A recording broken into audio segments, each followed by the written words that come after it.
Otto, buenos días. Buenos días. ¿Cómo estás? Muy bien, contento. Este es un parque al que suelo venir a caminar, a pensar. Vivo muy cerca de aquí, entonces es un parque que es mi lugar de pensamiento, mi lugar de reflexión. Cuéntanos, ¿quién es Otto Cázares? Otto Cázares es un ser bípedo, implume, que busca las maneras menos aburridas para estar. Y las maneras menos aburridas para estar, en mi caso, es dibujar, pintar, leer, escribir, dar clases. Y es precisamente lo que hago. Chesterton, un gran ensayista que a mí me gusta mucho, decía, es que el pecado no es ser imbécil, el pecado no es ser estúpido, el pecado es aburrirse. Entonces, precisamente busco no llegar a este pecado del aburrimiento, ¿no? Bien. ¿A qué se dedica Otto Cázares? Me dedico principalmente a leer, escribir, dibujar y dar clases. Sin embargo, estoy interesado en esta transformación de las cosas, que la escritura se convierte en dibujos, o los dibujos se conviertan en programas radiofónicos, o los programas radiofónicos se convierten en material para un libro. Estoy a punto de publicar un libro de ensayo para la editorial Paidós y precisamente vienen de estas transformaciones de las cosas, dibujos, originalmente dibujos que se transformaron en programas radiofónicos y después estos programas radiofónicos se convierten en ensayos, ¿no? Entonces me interesa esta transformación, esta esencial metamorfosis de las cosas, ¿no? ¿Qué hace que todos los días te levantes de la cama y entres al mundo? No ser de piedra, la posibilidad de no solidificarme, de no imponer muros, límites a mi pensamiento, a lo que soy o a lo que quiero ser. Una vez le oí decir a Jodorowsky, una vez le preguntaron, oiga, ¿pero usted hace teatro o es especialista en tarot o es especialista en motivación personal, etcétera, que es lo que está haciendo ahora en Twitter? ¿Qué es lo que usted hace? Le dice, bueno, sucede que nuestra sensibilidad, nuestra conciencia es como una casa. Y generalmente las personas se cuelgan una etiqueta que dice yo soy contador, o yo soy filósofo, yo soy historiador, yo soy pintor, y lo único que hace es hacer pinturas o hacer investigaciones históricas, cuando la conciencia es una casa, hay que caminarla completa, ¿no? Hay que decidir habitar todas las habitaciones, ¿no? Busco un lugar también donde la pasión no esté escindida del intelecto, donde el amor, el desamor, el miedo, la aversión, la frustración entren directamente al flujo del intelecto. De ahí que me haya interesado tanto este lugar del romanticismo alemán, este lugar donde la poesía aúna una alta consideración intelectual con una alta consideración pasional. Y ahí está Hölderlin, por ejemplo, ¿no? Ahí está Novalis, poetas que me fascinan, poetas a los que llego constantemente. Son lugares poéticos donde no se escinde lo pasional con lo intelectual. Schiller mismo, que no es un romántico alemán, es un periodo anterior, es el prólogo, por así decirlo, del romanticismo alemán, el Sturm und Drang, la tormenta y el ímpetu, era precisamente buscar un lugar donde la pasión no estuviera escindida del intelecto. Y es precisamente lo que busco en mis clases de historia también. ¿Cómo hacer que un historiador no esté escindido de su propia vida? ¿Cómo hacer que un historiador no tenga una historia escindida él mismo? En las escuelas de historia se tiene una visión positiva de la misma, ¿no? Una visión positiva de la historia. Y la visión positiva de la historia crea individuos y individuos. El historiador no está en contacto consigo mismo. Entonces, ¿cómo a través de ejercicios artísticos llegar a un entendimiento del sí propio, de la historia personal, para, a través de esta historia personal, narrar la otra historia, esta historia que está más allá de nosotros? ¿Qué crees que es el arte? ¿Y crees que se pueda definir? Podríamos hacer una reflexión al respecto. Cuando Gombrich escribe su historia del arte, dice, el arte es lo que hacen los artistas. Bueno, pero eso lo escribió hace más de 70 años. Con el arte de después de la segunda mitad del siglo XX, los artistas propiamente dicho ya no sabemos bien qué hacemos. Hacemos muchas cosas. Y de repente tienen que llegar sociólogos a tratar de definir el arte desde el ámbito de la sociología. O tienen que llegar historiadores de la cultura para definirlo desde la historia de la cultura. No, el arte creo que es indefinible. Y aquel que intente definirlo, creo que uno tendría que salir corriendo a contárselo a quien más confianza le tengas. Porque precisamente creo que su naturaleza es ser indefinible para, en esta indefinibilidad, tratar de construir horizontes de posibilidad. El arte ya no es solamente pintura, el arte ya no es solamente poesía, el arte ya no es solamente danza, es muchas otras cosas, es el pensamiento, la idea. Esto había sido desde el Renacimiento, pero ahora se tienen otro tipo de estrategias para llegar a lo simbólico. Esto que los curadores o los teóricos llaman la negociación con lo simbólico, la negociación con lo real. Creo que el arte tiene que mantenerse indefinido para pensar en horizontes de posibilidad más ricos, más complejos.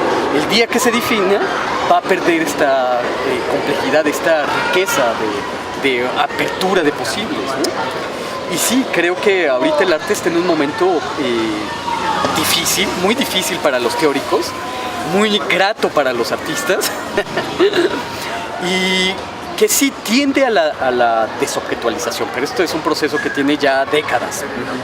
Y a mí me causa risa ciertos teóricos del arte o ciertos críticos del arte que dicen es que en el arte contemporáneo no hay otra cosa que el traje nuevo del rey, esta invisibilidad del traje del rey, ¿no? Y yo recuerdo que cuando yo era niño y yo leía esta historia del traje nuevo del rey, a mí me encantaba cómo estos personajes lograban hacer de la nada algo. El traje que nadie veía, solamente le hacían creer al rey que tenía puesto este opulento traje invisible. Y de repente este rey sale a desfilar con su traje nuevo, que nadie puede ver, él cree que lo trae puesto, y de repente entre el público alguien grita, ese rey no trae traje, está desnudo. Y a mí me parecía esto de una vulgaridad enorme. Yo decía, bueno, es que si el rey lo veía, ahí creo que hay poesía, ¿no? Si el rey lo veía o se sentía con este traje, era un acto poético, ¿no? Entonces precisamente creo que esa leyenda, ese cuento está lleno de significados. Y sí, es el traje nuevo del rey, pero había un consenso, había un acto simbólico y un acto de fe, ¿no? Los símbolos, las artes, la filosofía no cambian al mundo, cambian la manera de percibir al mundo. Aquel que no quiera ver la complejidad del arte y trate de definirla, va directamente a las raíces mismas, va directamente a hacer explotar la mina de sentidos que es esto, que es este estado de indefinición, ¿no? Todas las disciplinas humanísticas tratan de definir sus estados de la cuestión, tratan de definir sus marcos teóricos. Pero el arte creo que está haciendo no un marco teórico, no está restringido a la mezquindad de un rectángulo teórico. ¿Por qué crees que sea importante apostar por el arte? La pregunta va por lo siguiente. Si no podemos definir el arte y a ciencia cierta no sabemos qué es el arte, ¿por qué apostar por el arte? Hay varias cuestiones aquí. Yo no soy partidario, y a pesar de que lo hago todo el tiempo, a todas horas, de decir el arte nos va a hacer libres, el arte nos va a cambiar. El arte a veces creo que tiene un síndrome de megalomanía, cuando cree que puede establecer un diálogo directo con los poderes. Hay un arte comprometido, desde luego, hay un arte de género, hay un arte comprometido con las minorías, con lo marginal, con lo exterior, y trata de darles rostros. Pero este arte no entra en diálogo con los poderes. Es como dice Gilles Deleuze, el arte, la poesía, la filosofía no puede hacerle la guerra a todos estos grandes poderes, los poderes fácticos. Lo que hace es una guerra de guerrillas contra los poderes, ¿no? Y creo yo que su importancia estriba en esta guerra de guerrillas. ¿Cómo se le hace la guerra de guerrillas a estos grandes poderes? ¿Cómo se establece una relación real con estos poderes? ¿Qué es lo que el arte puede hacer en el ámbito de lo real? Hace rato lo platicábamos antes de poner el rec en la cámara. La filosofía debe pensar lo real. Si no piensa lo real, crea aporías o conceptos fríos. El arte creo que también piensa lo real. El arte no es una mera oportunidad del escapismo. El arte debería pensar la realidad. Está en la realidad y toma sus materiales de la realidad misma. Entonces, la importancia, creo yo, estriba en esta guerra de guerrillas. Cómo tomas lo real para hacer cosas y cómo estas cosas entran en diálogo con otras personas. Cómo es percibido por otras, cómo es recibido simbólicamente por otras, ¿no? Entonces, creo que ahí estriba su importancia. No soy partidario de estos grandes discursos desmayados del arte nos va a hacer libres. Creo que no, creo que hay mucha gente que vive sin arte y va a seguir viviendo sin arte, ¿no? Los poderes fácticos están muy poco interesados en el arte y van a seguir en esta condición artística, ¿no? La cosa es precisamente cómo los artistas sí nos imbuimos de realidad y hacemos diálogo con la realidad tratando de hacer una guerra de guerrillas contra los poderes fácticos. Aparentemente, porque no siempre, el artista debería ver todas las cosas como a través de un crisol que lo hacen enorme, como a través de una lente que magnifica las cosas. No siempre es así. Creo que el arte con esta visión romántica está muy cerca del vitalismo y el vitalismo es peligroso.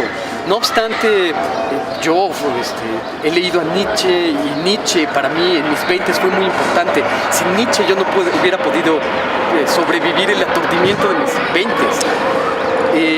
Pero creo que un discurso vitalista es peligroso en la medida en que atribuye al individuo una relación con el mundo voluntariosa. Y no es curioso que el vitalismo nietzscheano haya sido también acoplado al nacionalsocialismo. ¿Cómo se le da la vuelta a este vitalismo? Creo yo que discursos como la ética del discurso, la filosofía de la liberación tienen precisamente muy bien enfocado el problema ético de la realidad, ¿no? La ética es el fundamento de la vida. El flujo de la vida está hecho de lo aparentemente insignificante. ¿Cómo sacamos de lo insignificante sentidos? Creo yo que el arte hace actualmente eso, de lo insignificante sacar sentidos, hacer emerger sentidos, que es lo que intento hacer en mis programas de radio, ¿no? Que la vida cotidiana, lo más aparentemente insignificante, lo más inapelable, sea motor para una reflexión cultural, ¿no? Cultura en sentido antropológico es todo lo que hacemos, todo lo que no es naturaleza, ¿no? ¿Qué es la alta cultura? Pues es la cultura que se privilegió en Europa, la europeizante, eurocéntrica, que después tiene esta migración a Estados Unidos, ¿no? Y la cultura no está lejos cultura en el sentido amplio, por supuesto que no está lejos de nosotros, no en el sentido antropológico. Cultura en el sentido de alta cultura está muy cerca de nosotros. Estamos a un paso de reflexión del mosaico bizantino. Claro. Estamos a un paso de reflexión de la ópera verista, ¿no?